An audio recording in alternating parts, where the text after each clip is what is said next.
Hi ಅಲ್ವೋ ನಮಸ್ಕಾರ ಸ್ನೇಹಿತರೆ. ಪೂಜಾ ಮದುವೆ ಕ್ಯಾನ್ಸಲ್ ಆದರೆ ಪೂಜಾ ಎಂಗೇಜ್ಮೆಂಟ್ ಮಾತ್ರ ನಡೀತದ. ಏನಿದು ಪೂಜಾ ಕಿಶನ್ ನಿಶ್ಚಿತಾರ್ಥ ಕ್ಯಾನ್ಸಲ್ ಆದಮೇಲೂ ಕೂಡ ಪೂಜಾ ನಿಶ್ಚಿತಾರ್ಥ ನಡೆಯೋಕೆ ಸಾಧ್ಯ ಹೇಗಿದಲ್ಲ? ಇದು ಎಲ್ಲವನ್ನೂ ಕೂಡ ತಿಳ್ಕೋಬೇಕು ಅಂದರೆ ಈಗಲೇ ನಮ್ಮ ಈ ಚಾನಲ್ನ ಸಬ್ಸ್ಕ್ರೈಬ್ ಮಾಡಿ, ಹಾಗೆ ಒಂದು ವಿಡಿಯೋವನ್ನು ಪೂರ್ತಿಯಾಗಿ ನೋಡೋದನ್ನು ಯಾವುದೇ ಕಾರಣಕ್ಕೂ ಕೂಡ ಮರಿಬೇಡಿ. ಇಲ್ಲಿ ಪೂಜಾ ಕಿಶನ್ ಇಬ್ಬರು ಕೂಡ ದಿನೇ ಮಗದಷ್ಟು ಹತ್ರ ಆಗ್ತಿದ್ದಾರೆ. ಅತ್ತ ಕಡೆ ಕಾಮತ್ ಅವರಂತೂ ನಿಶ್ಚಿತಾರ್ಥನ ಫಿಕ್ಸ್ ಮಾಡೇ ಬಿಟ್ರು. ನಿಶ್ಚಿತಾರ್ಥ ಫಿಕ್ಸ್ ಮಾಡಿದಷ್ಟು ಅಲ್ಲದೆ ಕನಿಕಾ ಮತ್ತೆ ಆದೀಶ್ವರ್ ಕೈಯಲ್ಲೇ ಸೀರೆ ಕೊಟ್ಟು ತನ್ನ ಸೊಸೆಗೆ ಕೊಟ್ಟು ಬನ್ನಿ ಅಂತ ಹೇಳಿದ್ರು. ಆದೀಶ್ವರ್ ಇದಕ್ಕೆ ಒಪ್ಕೊಳ್ದೆ ಇದ್ದಾಗ ನಾನು ನಿನಗಿಂತ ಗೆದ್ದಿದ್ದೇನೆ, ನೀನು ಸ್ವಾರ್ಥಿ ಅಂತ ಪ್ರೂವ್ ಮಾಡ್ತೀನಿ ಅಂತ ಹೇಳಿ ಸೋತಿದ್ಯಾ, ಅಂದಮೇಲೆ ನನ್ನ ಮಾತನ್ನು ನೀನು ಕೇಳಬೇಕು ಅಂತಾರ.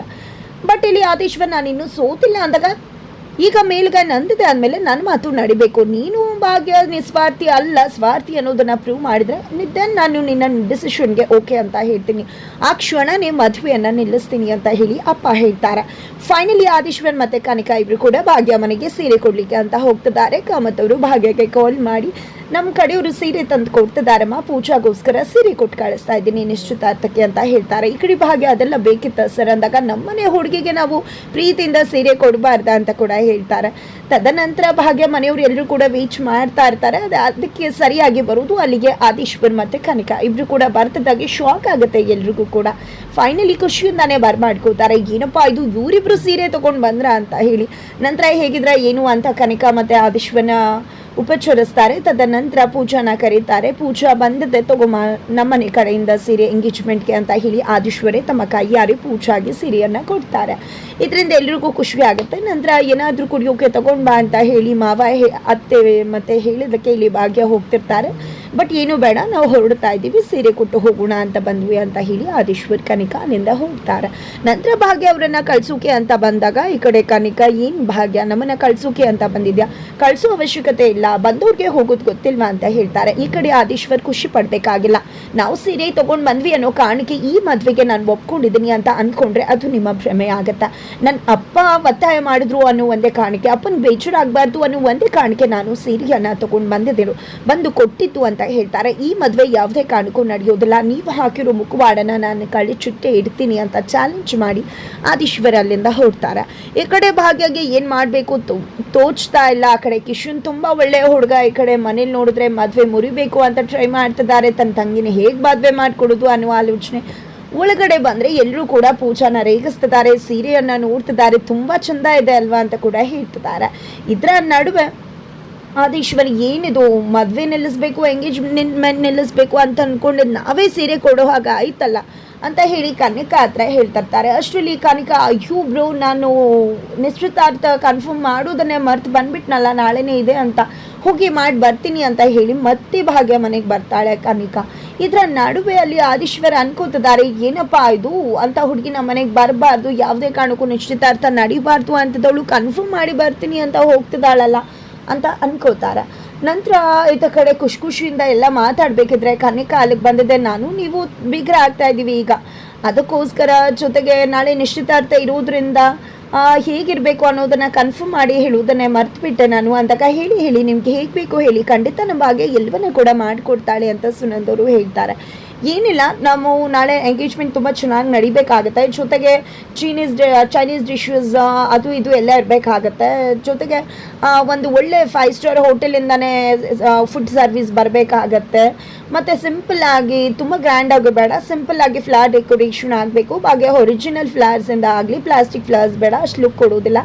ತುಂಬ ಏನಿಲ್ಲ, ನನ್ನ ಫ್ರೆಂಡ್ ಒಬ್ಳು ತುಂಬ ಸಿಂಪಲಾಗಿ ಮಾಡಿಸಿದ್ಲು, ಅಷ್ಟಿದ್ರೆ ಸಾಕು, ಜಾಸ್ತಿ ಏನು ಬೇಕಾಗಿಲ್ಲ, ಜಸ್ಟ್ 4-5 lakhs ಆಗುತ್ತೆ ಅಷ್ಟೇ ಒಂದು ಹೂವಿನ ಡೆಕೋರೇಷನ್ಸ್ಗೆ ಅಂತ ಹೇಳಿ ಕನಿಕಾ ಹೇಳಿದಾಗ ಎಲ್ರಿಗೂ ಶಾಕ್ ಆಗುತ್ತೆ. ಈ ಕಡೆ ಭಾಗ್ಯ ಮಾವ ಮತ್ತು ಕುಸುಮ ಅವ್ರು ಏನಿದಲ್ಲ 4-5 ಲಕ್ಷ ಅಂದರೆ ಇಲ್ಲೇ ಇದೆಯಾ, 4-5 ಲಕ್ಷನ ಇಷ್ಟು ಈಸಿಯಾಗಿ ಹೇಳ್ತಿದ್ಯಲ್ಲಮ್ಮ, ಹೂವಿನ ಡೆಕೋರೇಷನ್ಗೆ 4-5 ಲಕ್ಷ ಅಂದರೆ ಹೇಗೆ ಅಂತ ಕೇಳ್ತಿದ್ರೆ ಅದರಲ್ಲಿ ಏನಿದೆ, ಜಸ್ಟ್ ಅದು ಸಿಂಪಲ್, 4-5 ಲಕ್ಷ ಮಾಡೋಕ್ಕಾಗಲಿಲ್ಲ ಅಂದರೆ ಏನು ಅರ್ಥ, ನಮ್ಮ ಸ್ಟೇಟಸ್ಗೆ ತಕ್ಕಾಗೆ ಮಾಡಿಕೊಡ್ಬೇಕಲ್ವಾ ಅಂತ ಕನಿಕಾ ಹೇಳಿದಾಗ ಈ ಕಡೆ ಸುನಂದವರು ಏನಿಲ್ಲ ಕನಿಕಾ ಎಲ್ಲನೂ ಕೂಡ ಮಾಡಿಕೊಡ್ತಾಳೆ ನಮ್ಮ ಬಗ್ಗೆ, ನೀವೇನು ಯೋಚನೆ ಮಾಡಬೇಡಿ ಅಂತಿದ್ದಾರೆ. ಈ ಕಡೆ ಸುನಂದವ್ರನ್ನ ಏನು ಮಾತಾಡ್ತಿದ್ರ ನೀವು ಅಂತ ಎಲ್ಲ ಕೇಳ್ತಿದ್ರ. ಅವ್ರ ಬಾಯನ್ನೇ ಸುನಂದ್ ಅವರು ಮುಚ್ಚಿಸ್ಬಿಡ್ತಾರೆ. ನಂತರ ಕನಿಕಾಗೆ ಮಾಡ್ಕೊಡ್ತೀವಿ ಅಂತ ಹೇಳಿ ಕಳಿಸ್ತಾರೆ. ನಂತರ ಈ ಕಡೆ ಎಲ್ಲರೂ ಕೂಡ ಸುನಂದ್ ಅವ್ರಿಗೆ ಸುತ್ಕೋತಾರೆ. ಹೀಗೆ ನೀನು ಮಾತು ಕೊಟ್ಟೆ, ಇದೆಲ್ಲ ಸಾಧ್ಯ ಆಗತ್ತಾ? ಪಾಪ ಭಾಗ್ಯ ಎಲ್ಲಿಂದ ತರ್ತಾಳೆ ಅಂತ. ಭಾಗ್ಯ ಪೂಜಾ ಮದುವೆ ಮಾಡಿಸ್ತೀನಿ ಅಂತ ಅಚ್ಚುಕಟ್ಟಾಗಿ ಮಾಡಿಸ್ತೀನಿ ಅಂತ ಒಪ್ಕೊಂಡ್ಮೇಲೆ ಇದನ್ನೆಲ್ಲ ಮಾಡಲೇಬೇಕು, ಮಾಡ್ತೀಯ ಅಲ್ವಾ ಭಾಗ್ಯ ನೀನು ಅಂತ ಸುನಂದ್ ಅವರು ಭಾಗ್ಯ ಮೇಲೆ ತುಂಬಾನೇ ಪ್ರೆಷರ್ ಆಗ್ತಿದ್ದಾರೆ. ಭಾಗ್ಯಗೆ ಏನು ಮಾತಾಡಬೇಕು ಅಂತ ಗೊತ್ತಾಗ್ತಿಲ್ಲ. ಸುನಂದ್ ಅವ್ರು ನಡ್ಕೊಂಡಿರೋ ರೀತಿ ಮನೆಯವ್ರಿಗೆ ಯಾರಿಗೂ ಇಷ್ಟ ಆಗಿಲ್ಲ. ನಂತರ ಕನಿಕಾ ಹತ್ರ ಆದೀಶ್ವರಿ ಏನಿದು ಕನಿಕಾ, ಏನು ಮಾಡೋಕೆ ಹೋಗಿದ್ದೆ? ಎಂಗೇಜ್ಮೆಂಟ್ ಕನ್ಫರ್ಮ್ ಮಾಡಿ ಹೋಗಿದ್ಯಾ? ಎಂಗೇಜ್ಮೆಂಟ್ ನಡಿಬಾರ್ದು ಅಂತ ಅಂದ್ಕೊಂಡು ಅಂತ ಪ್ರಶ್ನೆ ಮಾಡ್ತಿದ್ರೆ, ನೋಡು ಬ್ರೋ, ನಾನು ಏನೂ ಮಾಡೋದು ಬೇಡ, ನೀನು ಏನೂ ಮಾಡೋದು ಬೇಡ, ಅವರೇ ಬಂದು ಎಂಗೇಜ್ಮೆಂಟ್ ನಿಲ್ಲಿಸ್ತಾರೆ ಅಂತ ಹೇಳಿ ಕನಿಕಾ ಅಣ್ಣನ ಕರ್ಕೊಂಡು ಮನೆ ಕಡೆ ಬರ್ತದಾಳ. ಆ ಕಡೆ ಏನಪ್ಪ ಮದುವೆ ಹುಡುಗ, ನಾಳೆ ನಿಶ್ಚಿತಾರ್ಥ, ಮದುವೆನೂ ಆಗ್ಬಿಡತ್ತೆ, ನೀನು ಮಗ ನೀನು ಅಂತ ಹೇಳಿ ಅಪ್ಪ ಕಿಶುನ್ಗೆ ರೇಗಿಸ್ತಿದ್ರೆ ಕಿಶುನ್ ಅಂತೂ ತುಂಬ ಖುಷಿಯಿಂದ ಇದ್ದಾರೆ. ಫೈನಲಿ ಆದೀಶ್ವರ್ ಮತ್ತು ಕನಿಕಾ ಇಬ್ರು ಕೂಡ ಬರ್ತಾರೆ. ಅಪ್ಪ ಕೊಟ್ಟು ಬಂದ್ವಿ ಪೂಜಾಗೆ ಸೀರೆನ ಅಂತ ಹೇಳಿದಾಗ, ಏನಮ್ಮ ಇದು ಹೋಗ್ಬೇಕಾರೆ ಹಂಗಿದೆ, ಈಗ ಬೇಕಿದ್ರೆ ಇಷ್ಟು ಕೂಲಾಗಿದೆಯಾ ಅಂದಾಗ, ಇನ್ನೇನು ನಮ್ಮ ಕಿಶೋರ್ನ ಮದುವೆ ಆಗ್ತಿರೋ ಹುಡುಗಿ ತಾನೆ, ನಿಶ್ಚಿತಾರ್ಥ ಹೇಗೂ ಆಗ್ತಿದೆಯಲ್ಲ, ನಾವು ಏನೇ ಮಾಡಿದ್ರು ಕೂಡ ನಿಲ್ಸೋಕೆ ಆಗ್ಲಿಲ್ವಲ್ಲ ಅಂತ ಕೂಡ ಹೇಳ್ತಾಳೆ. ನಂತರ ಅತ್ತೆಗೆ ಫೋನ್ ಮಾಡೋದು ಮರ್ತ್ಬಿಟ್ರ ಅಪ್ಪ ಅಂತ ಹೇಳಿದಾಗ, ಅಯ್ಯೋ ಹೌದಲ್ವಾ, ಅವ್ಳಿಗೇನಾದ್ರೂ ವಿಷಯ ತಿಳಿಸ್ಲಿಲ್ಲ ಅಂದರೆ ಆಮೇಲೆ ನನ್ನ ಕತೆ ಅಷ್ಟೇನೆ ಉರ್ದು ಮುಗ್ಬಿಡ್ತಾಳೆ, ಈಗಲೇ ಹೋಗಿ ವಿಷಯ ತಿಳಿಸಿ ಬಂದ್ಬಿಡ್ತೀನಿ ಅಂತ ಅವ್ರ ತಂಗಿಗೆ ವಿಷಯ ತಿಳಿಸೋಕೆ ಹೋಗ್ತಿದ್ದಾರೆ. ಇದ್ರ ಜೊತೆಗೆ ಒಂದು ಕ್ಯಾರೆಕ್ಟರ್ ರೋಲ್ ಎಂಟ್ರಿ ಆಗ್ತದೆ ಅಂತ ಹೇಳ್ಬೋದು. ಅತ್ತ ಕಡೆ ಅಪ್ಪ ಅಂದರೆ ಭಾಗ್ಯ ತಂದೆ ಪೂಜಾ ಹತ್ರ ಹೋಗಿದ್ದೆ, ನೋಡಮ್ಮ ನಾನು ಒಂದು ನಿರ್ಧಾರ ತೊಗೊಂಡಿದ್ದೀನಿ, ಅದಕ್ಕೆ ನೀನು ಒಪ್ಕೋತೀಯ ಅಲ್ವಾ, ನಿನಗೇನೂ ಕೂಡ ಬೇಜಾರಾಗಲ್ಲ ಅಲ್ಲ ನಾನು ಡಿಸಿಷನ್ನ ತೊಗೊಂಡಿದ್ರಿಂದ ಅಂತ ಕೇಳ್ತಿದ್ರೆ, ಅಪ್ಪ ಈ ಮನೆಗೋಸ್ಕರ ಒಳ್ಳೇದಕ್ಕೋಸ್ಕರ ನೀವು ಏನೇ ಡಿಸಿಷನ್ ತೊಗೊಂಡ್ರು ಅದಕ್ಕೆ ನನಗೆ ಒಪ್ಪಿಗೆ ಇದೆ ಅಪ್ಪ, ನೀವೇನು ಯೋಚನೆ ಮಾಡಬೇಡಿ, ಅದಕ್ಕೆ ನಾನು ಖಂಡಿತವಾಗ್ಲೂ ಒಪ್ಕೋತೀನಿ ಅಂದಾಗ, ಸರಿ ಆಯಿತು ಬಾ ಮಗಳೇ ಅಂತ ಹೇಳಿ ಹೊರಗಡೆ ಕರ್ಕೊಂಡು ಹೋಗ್ತಿದ್ದಾರೆ. ಈ ಕಡೆ ಕುಸುಮ ಮತ್ತು ಸುನಂದ್ ಅವರು ಎಲ್ಲರೂ ಕೂಡ ಎಲ್ಲಿಗೆ ಹೋಗ್ತಿದ್ರ ಅಂತ ಕೇಳಿದಾಗ, ಈ ಕಡೆ ನನಗೂ ಸ್ವಲ್ಪ ಕೆಲಸ ಇದೆ ಹೋಗಿ ಬರ್ತೀನಿ ಅಂತಾರೆ. ಈ ಕಡೆ ಸುನಂದ್ ಅವರು ಏನಿದು ನಾಳೆನೇ ನಿಶ್ಚಿತಾರ್ಥ ಇದೆ, ಮಾಡೋಕ್ಕೆ ತುಂಬ ಕೆಲಸ ಇದೆ, ಈ ಸಮಯದಲ್ಲಿ ಆಚೆ ಹೋಗ್ತೀನಿ ಅಂದರೆ ಹೇಗೆ ಅಂತಿದ್ರೆ, ನಾನು ಕೂಡ ಇವಳಪ್ಪ ಹಾಗೆ ನನಗೂ ಕೂಡ ಸ್ವಲ್ಪ ಜವಾಬ್ದಾರಿ ಇದೆ, ನಾನು ಕೂಡ ಹೋಗಲೇಬೇಕಾಗತ್ತೆ ಅಂತ ಹೇಳಿ ಪೂಜಾನ ಕರ್ಕೊಂಡು ಹೊರಗಡೆ ಹೋಗ್ತಾರೆ. ತದನಂತರ ಅವ್ರು ಬರುವುದು ಕಿಶುನ್ ಮನೆಗೆ ಪೂಜಾ ಮತ್ತು ಪೂಜಾ ತಂದೆ ಬರ್ತಿದ್ದಾಗೆ ಕಿಶುನ್ ಮಾವ ಮತ್ತು ಪೂಜಾ ಬನ್ನಿ ಒಳಗಡೆ ಅಂತ ಹೇಳಿ ಬರ್ಮಾಡ್ಕೋತಾರೆ. ತದನಂತರ ಇಲ್ಲಿ ಕಾಮತ್ ಅವ್ರ ಹತ್ರ, ಪೂಜಾ ತಂದೆ ಬಂದಿದೆ, ದಯವಿಟ್ಟು ನಮ್ಮನ್ನು ಕ್ಷಮಿಸ್ಬೇಡಿ, ನಿಮ್ಮ ಒಂದು ಸ್ಟೇಟಸ್ಗೂ ನಮ್ಮ ಒಂದು ಸ್ಟೇಟಸ್ಗೂ ಮ್ಯಾಚ್ ಆಗೋದಿಲ್ಲ, ಹಾಗಾಗಿ ಈ ಮದುವೆನ ನಿಲ್ಲಿಸ್ಬಿಡಿ, ಮದುವೆ ಬೇಡ ಅಂತ ಹೇಳ್ತಿದ್ದಾರೆ. ಈ ಕಡೆ ಕಿಶನ್ನ ಹಾಗೆ ಆದೀಶ್ವರಿ ಇಬ್ಬರು ಕೂಡ ಶಾಕ್ ಆಗ್ತಿದ್ದಾರೆ. ಇದರ ನಡುವೆ ಕನಿಕಾಗೆ ಫುಲ್ ಖುಷಿ ಆಗ್ತದೆ, ತಾನು ಅನ್ಕೊಂಡಾಗೆ ಆಗ್ತದೆ ಅಂತ.